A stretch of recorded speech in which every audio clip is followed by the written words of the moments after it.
Whether you're a game dev looking to hire music for your game without breaking the bank, or a game composer who wants to be able to actually make a living off of their craft, there is a way that these two worlds can meet.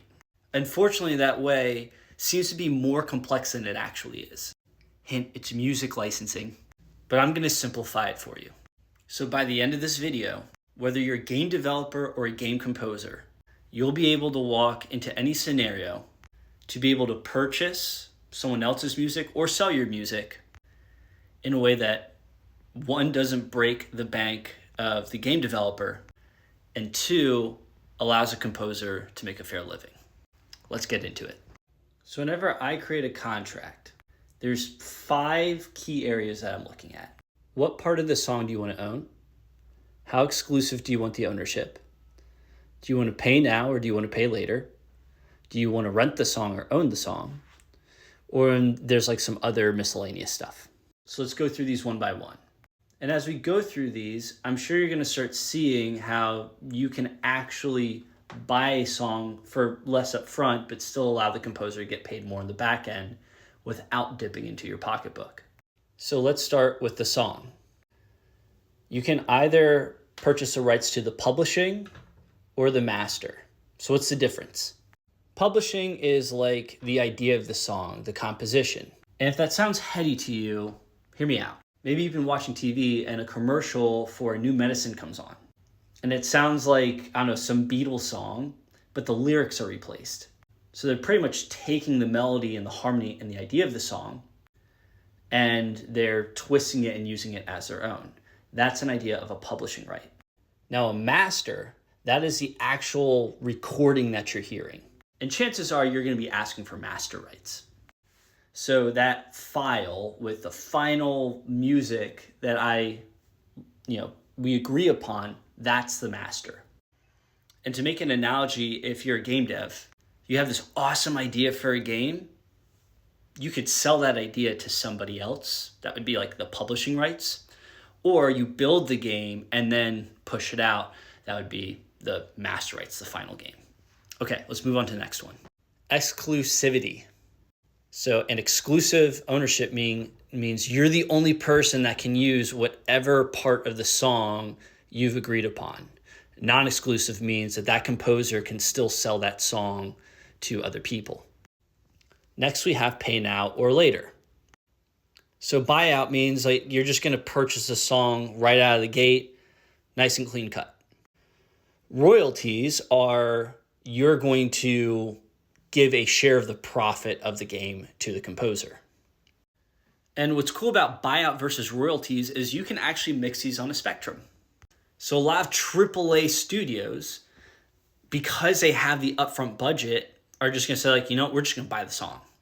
And if you're looking for hard numbers, a professional composer just starting out may charge like $350 for a minute of music, where really established composers are charging upwards towards $1,500 to close to $2,000 for a finished minute of music.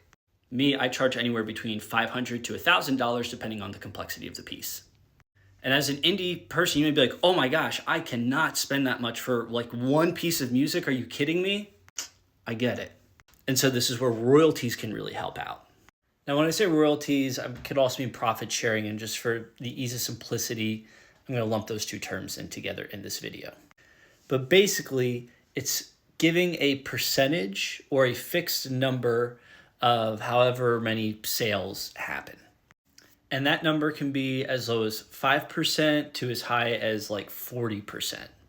And for the 40%, that's usually if like your music person is also an integral part of your core team, or also pulling in, like they have a big media presence that they could help you leverage for marketing. So those numbers can fluctuate. So next we have what I call rent or own. Are you going to purchase rights to use the music for a year, 2 years, 5 years? Or do you just want to flat out own it? This you're going to have to renew and repay for the contract. This one you're not. And then there's a bunch of other things that might pop up, and I'm not going to get into that in this video, but just know that this is the 4 that we've touched on are not the end all be all, but they're probably the most common that you're going to come across. So let's get into some scenarios. So let's say you're a well-funded studio and you're approaching a composer for your project. Be prepared to put at least 5 to 15% of your budget towards audio. Why is that? Well, you've got the music and you've got the sound effects and you may have voiceover. You also have implementation, and your composer, if you need it, may also need to hire live musicians or a mixing and mastering engineer to help bring that audio to life. But in exchange, because you'll have the budget, you can usually get perpetual ownership of exclusive mastering rights. So because you're just outright buying it out, no royalties involved, you're saying I get to use, for as long as I want, exclusive composer, meaning you don't get to sell this song or this soundtrack to anybody else, and I get the recording rights for it. But you're going to be paying a fat chunk for that.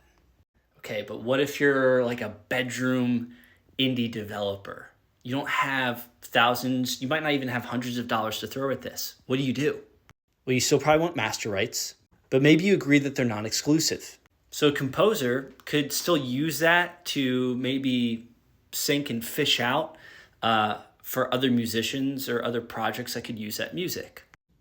And you could also offer royalties. So maybe you don't have the $500, but you're willing to offer a higher end of that royalty scale. Now, some composers may want to make sure that you have a decent amount of success with your games, because at the end of the day, no matter what the number is, multiplied by 0 is still 0. So if you can say like, hey, like we already have a bunch of people who are interested in buying this, I can only help your cause with the royalty rates. But more importantly, sometimes like it just being a really cool project by a really cool person is enough for a composer to sign on because it just seems like fun to do. So never rule out the weight of your vision, because sometimes it's that important. You could also offer to not outright buy it, but say, hey, I want to rent access to this song for a certain amount of time. So if I have an indie dev come to me, we may agree on, I sell them exclusive rights to my song for 6 months. And in exchange, they don't have to pay the $500. Maybe they pay $100 or $250 or whatever that is. And so that gives them an opportunity that for 6 months after launch of the game, they get a chance to curate more sales and see how it does. And if the game really takes off, cool, we can talk about buyouts or royalties. If not, I'll still let them use the song bill be non-exclusive. Meaning if somebody else comes along and wants to take the song, it's on them then to see if they can find like some stock music to replace with the music that I put in, assuming that my other contract became a non-exclusive contract. So what's the best contract for you and your project? The best thing you can do is talk to a composer. And we're really not out here trying to screw you. I mean, I'm sure there's a couple who are. But as a game dev, you probably know the game space is really, really small. And nobody's out here trying to make a bad name for themselves. And just like you love the game that you're making and you want to see that turn into something that you can feed yourself with, composers feel the exact same way about their music. And we want to contribute to your vision. So don't be afraid of us. There's ways to hire a composer that fit in any budget. And great games and great music combined really help that project take off. Which, by the way, if you're curious about working with a composer, feel free to reach out to me. I'm happy to write whatever you need and see how we can work with whatever budget that you have. Go ahead, follow, DM me, and we'll talk soon. Take care.